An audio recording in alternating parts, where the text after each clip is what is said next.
qui est évidemment très structurant, tout le monde le mesure. Et comme l'a dit Madame Wiśniewski, j'espère que c'est un rapport qui peut quand même dépasser les clivages politiques, même à l'approche des élections, où on comprend bien que certains prennent des postures. Mais personne ne peut qualifier ce rapport d'un rapport technique. Quand on investit plus de 1,1 milliard d'euros en partenariat avec l'État sur des montants aussi considérables, il est évident qu'on a affaire à un rapport très structurant pour l'avenir de notre territoire. Si on devait le résumer au fond sur les différents enjeux principaux sur lesquels se concentre le rapport, il y a d'abord le défensif, qui est pour moi très important. C'est une conviction que j'ai toujours portée, qui est parfois à rebours de certaines sensibilités de ma famille politique, mais c'est la défense du service public, quand je considère que, notamment en milieu ruraux, il contribue à un aménagement du territoire auquel je suis extrêmement attaché. Dans ce rapport, ça s'incarne par des investissements très importants sur le montant des petites lignes et sur la sauvegarde des lignes de fret. Je rappelle quand même, pour que tout le monde prenne bien l'ampleur du changement d'échelle, précédente majorité, 70 millions d'euros sur l'ensemble du mandat sur les petites lignes. Là, ce dont on parle, c'est 270 millions d'euros. Précédente majorité en Rhône-Alpes, même pas 1 euro sur le maintien des petites lignes. Nous, effectivement, on assume nos responsabilités avec une démarche très volontariste de maintien des petites lignes. S'ajoute à ça la défense du fret. Moi, le fret, c'est une conviction. Il faut qu'on défende le fret. On a 5 lignes ferroviaires de fret qui sont concernées sur la partie auvergnate. Et on a également tout le capillaire de fret et le développement de la plateforme rail-route sur l'autre partie.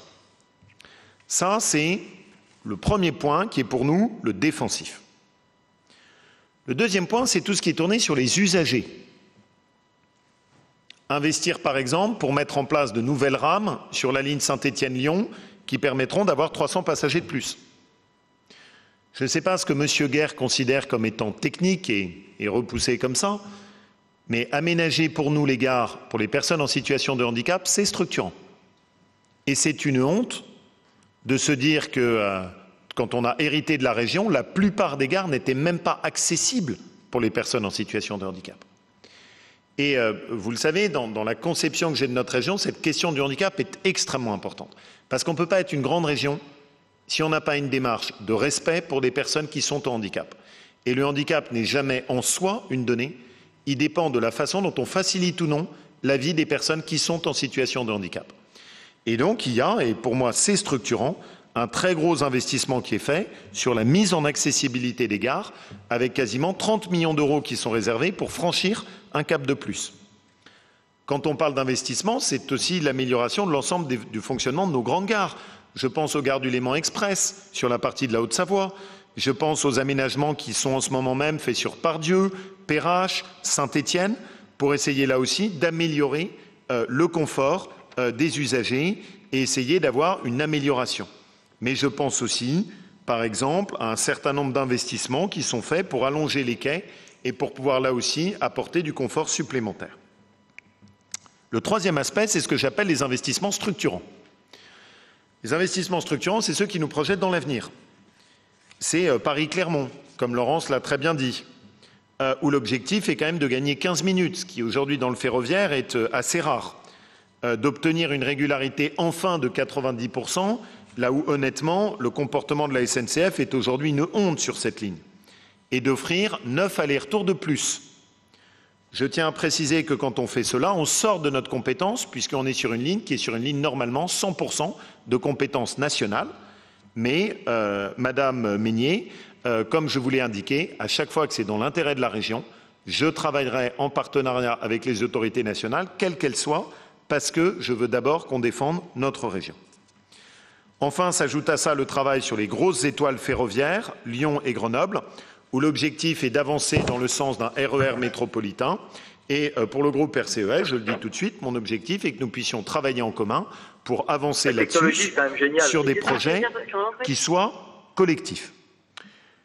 Quand je parle de projets structurants, c'est aussi pour moi la jonction entre les deux Savoies, Aix-Annecy, projet très important et qui prend de la substance avec l'installation de plus en plus de familles qui sont des frontaliers et qui sont installées sur le bassin d'Aix et qui vont jusqu'à Annecy pour ensuite se diriger éventuellement en direction du Genevois. Et puis enfin, vous connaissez mes convictions en la matière, le Lyon-Turin. Le Lyon-Turin est un sujet absolument central pour notre région. Sortir les camions des vallées et les mettre sur des rails est une évidence. Et quand on défend l'écologie, il faut évidemment défendre le projet du Lyon-Turin. Le dernier élément, et je veux répondre là-dessus, Monsieur Dessiès, à votre question, parce que je ne veux pas qu'il y ait d'ambiguïté. Sur l'A45, je n'ai pas changé d'avis. Et je suis convaincu que l'abandon de l'A45 est une profonde trahison pour tous ceux qui habitent sur la Loire et que, quoi qu'on fasse en matière ferroviaire, nous ne compenserons jamais et nous n'arriverons jamais à sortir des volumes qui permettront de fluidifier la possibilité de faire le trajet entre la Loire et la métropole de Lyon. Je n'ai absolument pas changé d'avis là-dessus. Mais je suis pragmatique quand il s'agit de défendre nos habitants. Et donc je pense que ce qu'on fait ne compensera pas l'abandon de l'A45, mais que tout ce qui peut être fait pour malgré tout apporter un tout petit peu de mieux, eh ben je le saisis. Et donc si à travers ça, on peut arriver à mettre en place des rames qui font 300 voyageurs de plus, croyez-moi, ce n'est pas ça qui, malheureusement, nous fluidifiera les trajets entre Saint-Étienne et Lyon. Et c'est une autoroute, je pense que parmi ceux qui sont ici, je dois être un de ceux qui l'empruntent le plus. Mais malgré tout, il faut qu'on le fasse. Je n'ai aucun doute sur le fait qu'on pourra rajouter tous les parkings qu'on veut tout autour des gares. Ce n'est pas ça qui fluidifiera de façon substantielle la liaison entre Saint-Étienne et Lyon. Mais si on peut le faire, il faut le faire. Je n'ai pas de doute que même si on allonge les quais à Givors ou à Rive-de-Gier, ça ne permettra pas substantiellement d'améliorer les choses. Mais il faut le faire. Et donc, c'est juste ma position, c'est une pure position de pragmatisme. Je n'ai pas changé d'avis. Je pense qu'il fallait faire la 45. Maintenant, le projet a été tué pour des raisons, à mon avis, qui sont bassement budgétaires. J'en prends acte et j'essaye de récupérer tout ce que je peux récupérer pour la protection de mes habitants, de nos habitants, et essayer de faire en sorte qu'on puisse améliorer les choses. C'est mon devoir et ma responsabilité. Et donc, quand, dans la négociation avec le Premier ministre, je me suis aperçu qu'on pouvait récupérer des financements supplémentaires qui allaient nous permettre d'améliorer Perrache, de pouvoir améliorer la jonction entre Saint-Étienne et Lyon, j'ai sauté dessus parce que pour nous, c'est une opportunité pour notre région. Je ne me fais pas d'illusions. Ce n'est pas ça qui compensera l'abandon de la 45, mais ça peut permettre d'apporter un petit peu de mieux. Et tout le mieux qu'on peut apporter pour les Stéphanois, pour tous les habitants de la vallée, j'y vais parce que je considère qu'ils le méritent. Voilà. Donc c'est juste cette position-là. Donc je n'ai pas changé d'avis. Ma position est la même. Vous me connaissez, j'ai tendance à avoir plutôt une tête de pioche sur certains sujets, mais je tiens à ce qu'au moins, pour nos habitants de la Loire, on puisse faire le maximum. Au total, on est sur un montant de 1,1 milliard d'euros. C'est évidemment un montant considérable et je veux vraiment remercier toutes les équipes qui ont travaillé là-dessus. C'est des négociations qu'on a bouclées quasiment en direct avec le Premier ministre la veille de son déplacement à 23 heures. Et je pense qu'on a réussi à obtenir sans doute le plus gros paquet de l'État en matière ferroviaire consacré à une région. Donc pour nous, c'est quand même une vraie satisfaction. Et c'est évidemment des pierres d'avenir qu'on pose qui sont importantes. Voilà. On va compléter avec 2 amendements de l'exécutif.